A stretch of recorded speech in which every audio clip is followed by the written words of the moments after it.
RMC, M comme Maïtena. Tais-toi, laisse répondre Rémi. Rémi. Rémi. M comme Rémi. S'il te plaît, Rémi.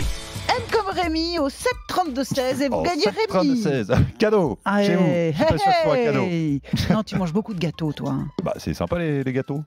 Eh ben, j'ai pas dit que c'était pas sympa, j'ai dit que tu mangeais beaucoup de gâteaux. Bah, j'ai l'impression que du coup vous dites ça, genre. Celui qui va te gagner, il va falloir qu'il fasse beaucoup de gâteaux. Ah ouais. Bah oui, c'est ça le. Ouais, vous êtes bien contente de me les piquer, comme on me le souffle dans l'oreille. Mais je vois pas le rapport. Enfin, c'est quand même incroyable. Bon, bah, débrouille-toi, je t'écoute. Ok, bon, ça va. Au sommaire aujourd'hui, je vous présenterai un Breton, détenteur de la première réplique officielle de la DeLorean du film Retour vers le futur. On prendra des nouvelles de l'Office de tourisme de Villedieu-les-Poêles.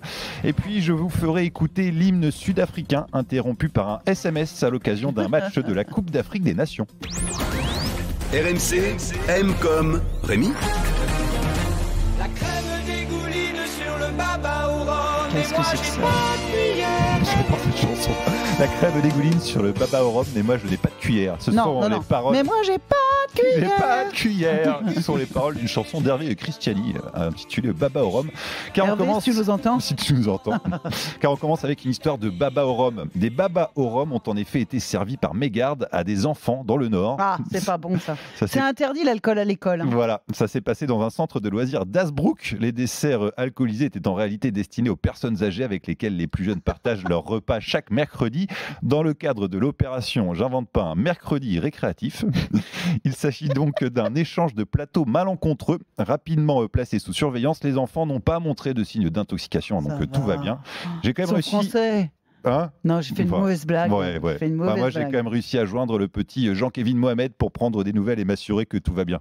Je reveux du baba au rhum. Je veux du baba au rhum, s'il vous plaît, monsieur. Rémi. Ouais, je savais pas si je devais commencer avec ça. Excuse-moi. On peut repasser Jean-Kévin Mohamed, s'il vous plaît. Donc là, c'est Rémi. Attendez, juste bien que vous compreniez, on va être dans les coulisses là. Là, on est dans le dur, les gars. On est dans le dur. Donc là, Rémi a pensé qu'après cette information, il pouvait jouer un enfant ivre-mort qui s'appelle donc Jean-Kévin Mohamed. Écoutons encore une fois cette prestation unique. Je reveux du baba au rhum. Je veux du baba au rhum, s'il vous plaît, monsieur. Je fais quoi, moi, Rémi, maintenant? Vous débrouillez. Je tiens à préciser à nos chers auditeurs que ce sont donc le pur produit de mon imagination et de mes talents d'imitateur d'enfants totalement stupéfiants. Tu le referas jamais? Non, c'était la dernière fois. Non, mais pour qu'on soit juste que tu martèles. C'était un peu gênant. Regarde bien mon visage et tu t'en souviens bien. Je vois ce que c'est la gêne dans le visage de Maïtena. La gêne, c'est parfois marrant. On prend maintenant la direction de Plaintel, dans les Côtes-d'Armor. C'est dans cette petite commune que se trouve la seule réplique officielle de la DeLorean du film Retour vers le futur. J'en veux de la DeLorean. Vous faites très mal dans le fond alcoolisé, Maïtena. Oui, très mal. La fameuse voiture qui permettait à Marty McFly de voyager dans le temps dans ce film culte, convecteur temporel, réacteur, réservoir de plutonium, cadran de vitesse, nom de Zeus, tout y est. La construction a en effet été supervisée par Kevin Pike, le directeur des effets spéciaux et créateur du bolide d'origine. Cette vraie DeLorean appartient à Victor de Guérande, un auteur de livres de science-fiction et fan inconditionnel de Retour vers le futur. Il va nous raconter comment il a fait pour devenir l'heureux propriétaire de cette voiture méga collector. Bonjour Victor. Bonjour Victor. Bonjour Rémi, bonjour Maïtena. Vous allez bien? Vous n'êtes pas alcoolisé? Non, mais je viens de finir mon baba, donc ça va. Ah bon, ça va vous chauffer pour l'interview. Allez, bien. Parce que Rémi est très au taquet. J'ai une photo sous les yeux de votre voiture et de vous-même. D'abord, vous avez l'air d'un enfant heureux, et ça, c'est extraordinaire. Ah, carrément, oui. Ah, mais vraiment. Alors, racontez-nous, comment est-elle arrivée chez vous, cette petite voiture? Cette grosse voiture. Ça a été compliqué parce qu'elle a été faite en Allemagne, donc il a fallu la ramener, tout ça. Enfin, c'était pas évident. Enfin, d'Allemagne, c'est pas non plus impossible, quoi. Non, c'est vrai, mais elle roulait pas. Elle était sur porteur, en fait. C'est sûr. Elle est arrivée fin janvier, et en plus de ça, il y avait une météo absolument affreuse et tout ça. Enfin bon, c'est ce qu'on peut appeler du voyage dans le temps, mais là, c'était dans le mauvais temps, quoi. Expliquez-moi, excusez-moi, pardon Victor, mais pourquoi achetez-vous une voiture qui ne roule pas? Ah, elle roule. Ah, si, elle roule, bien entendu. C'est parce qu'en fait, la ramener d'Allemagne, la faire rouler d'Allemagne jusqu'ici pour une voiture qui a plus de 30 ans, c'est quand même un petit peu méchant pour elle, quoi. C'est un peu risqué, surtout que c'est un petit bijou, quoi. Alors, expliquez-nous déjà, qui c'est Kevin Pike? Alors Kevin Pike, c'était le superviseur des effets spéciaux du film. Donc en 84, il a créé 3 modèles qui ont été appelés la A, la B et la C. La A est dans un musée aux États-Unis. La B est détruite dans le Retour vers le futur 3. Vous savez, il y a un train qui détruit une DeLorean, et c'est celle-là. Et la C était découpée en morceaux en fait pour faire toutes les prises de vue intérieures. Donc depuis 84, Kevin Pike n'avait pas refait de DeLorean. Alors comment vous avez fait pour le convaincre? Alors j'ai réussi à le joindre par des amis Facebook. Et ce qui s'est passé, c'est que moi je cherchais ça pour la sortie de mon nouveau bouquin, mais je savais pas trop où en trouver, et donc je me suis dit, autant demander au bon Dieu qu'à ses fins, directement, bien sûr. J'ai demandé directement. Il me dit pourquoi vous l'achetez pas en Europe, tout ça. Bon, on discute. Et puis il me dit vous faites des bouquins sur quoi? Je dis sur la science-fiction, sur le voyage dans le temps. Il dit j'adore ça. Est-ce que vous pourriez m'envoyer? Génial. Et donc je lui ai envoyé mon bouquin traduit et il a adoré. Il a dit écoutez, moi je vous propose un truc. Enfin, je vous propose 2 trucs. La première chose, c'est que je vais vous superviser votre DeLorean. Comme ça, vous en aurez une qui est unique au monde. Et la deuxième chose, c'est que comme j'ai une entreprise maintenant qui fait ça, je vous propose de faire le scénario de l'adaptation au cinéma. Vous n'êtes pas sérieux là? Je vous assure que si. Mais Victor, c'est quoi là? Vous avez joué à l'Euro-Million juste après ou comment vous avez fait? Pour l'instant, j'ai encore rien gagné, donc. Mais c'est dingue. Mais c'est vrai que c'est incroyable, quoi. Enfin, j'ai encore du mal maintenant à me rendre compte de ce qui se passe, quoi. Quand je l'ai régulièrement au téléphone et qu'on discute justement sur le scénario, je n'ose même pas y penser. Parce que ce qu'il faut quand même se dire, c'est qu'il faut qu'il y ait un producteur derrière quand même pour que le film se fasse. Non, mais on s'en fiche. Honnêtement, Victor, même si ça va pas jusqu'au bout, c'est exceptionnel. Ah, c'est exceptionnel. Je vous avoue que pour moi, c'est un pur rêve. Et pas besoin de Baba au rhum pour...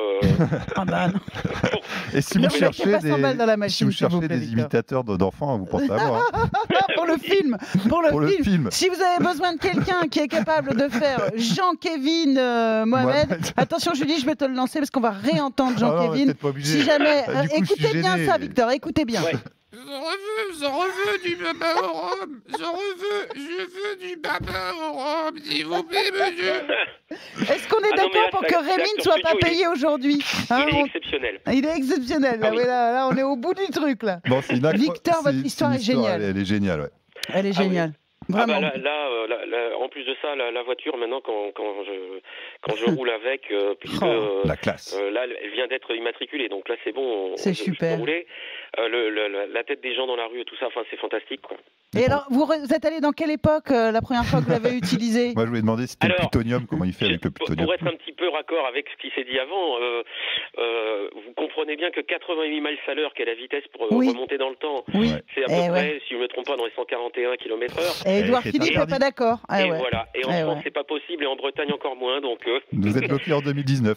Donc, j'ai pas encore osé pour repartir dans le temps. Victor, avec le bol que vous avez, il suffit que vous passiez un petit mail au Premier ministre pour qu'il vous accorde une dérogation et que ça marche. Si c'est ça, je ferai un essai, il n'y a pas de problème. C'est super, soyez heureux Victor, on va guetter la sortie du film et on vous souhaite vraiment le meilleur. Et puis on rappelle le titre des bouquins, c'est Continuum, les archives du temps et 88, on peut les retrouver sur Kindle d'Amazon. Bravo, et ce sera Brad Pitt qui jouera votre rôle. 88 sort samedi, en version papier, et il n'est pas que sur Kindle, il est en version papier aussi. Super, et Brad Pitt qui jouera votre héros, ça sera génial. J'ai décidé que c'était Brad Pitt. Et moi je ferai l'enfant de Brad Pitt. Voilà, et bien sûr l'autre couillon qui fera couillon. Gâteau. Couillon à l'antenne. Au revoir Victor, c'était super. Merci. Au revoir, merci beaucoup, au revoir. Bon, et puis Maïtena, on retourne à Villedieu-les-Poix à présent pour entamer un feuilleton en plusieurs épisodes hyper haletant. Hier, j'avais appelé l'office du tourisme de cette ville de Normandie. J'avais parlé en faux finnois, la langue finlandaise, à une certaine Mélanie. Justement, je vous laisse expliquer pourquoi. Pourquoi j'avais parlé en finnois. Il avait appelé les Finnois. L'ONU a décidé qu'en Finlande, les gens étaient les plus heureux au monde. Donc, évidemment, Rémi a appelé en Finlande en disant est-ce que vous êtes les plus heureux au monde en finnois? L'office de tourisme de Turku. Et puis, tout d'un coup, la fille a rien compris, bien sûr, parce que c'était quand même un peu compliqué de l'accent finnois de Rémi. Et donc, Rémi a décidé de tester son accent finnois. En version courte, ça donnait ça. Dans une ville française. En version courte, ça donnait ça. Harletko Ronaldinen? I don't speak Dutch, sorry. Allô. Là, c'est n'importe quoi, il dit n'importe quoi. Voilà. Bon. Et donc là, on est à Villebon-les-Poils. On est à Villedieu-les-Poils. Villedieu-les-Poils. Et je n'avais même pas rappelé Mélanie après pour lui expliquer l'objet de ce coup de téléphone un tantinet bizarre. Ça ne se fait pas. Du coup, j'ai voulu m'expliquer auprès de Mélanie ce matin. Malheureusement, elle ne travaillait pas aujourd'hui. Je suis tombé sur sa collègue Claire qui était présente hier au moment des faits. Une nouvelle occasion de constater à quel point les Normands sont sympas et hyper accueillants. Vas-y. Mais elle a bien vu que la personne qui avait appelé était pas dans son état normal. Ah bon, parce que vous étiez Elle a bien vu qu'il y avait quelque chose qui clochait, mais après, quand on va lui dire ce que c'était, oui, ça va la surprendre. Bon, du coup, je repasserai un petit coup de fil demain. Oui, et puis à l'occasion, si vous passez à Villedieu pendant vos vacances, n'hésitez pas à venir nous voir. Voilà, donc là Claire était au courant. J'ai envie de te dire que t'as un plan, non, à Villedieu-les-Poils. Je pense qu'il faut Il y a une ouverture. Donc rendez-vous est pris. J'appellerai Mélanie demain et ça m'a donné envie de retourner là-bas à Villedieu-les-Poils, la capitale du cuivre. Est-ce que tu peux nous faire j'en reveux, mais en finnois? Encore en finnois? Oh là là, attention, impro.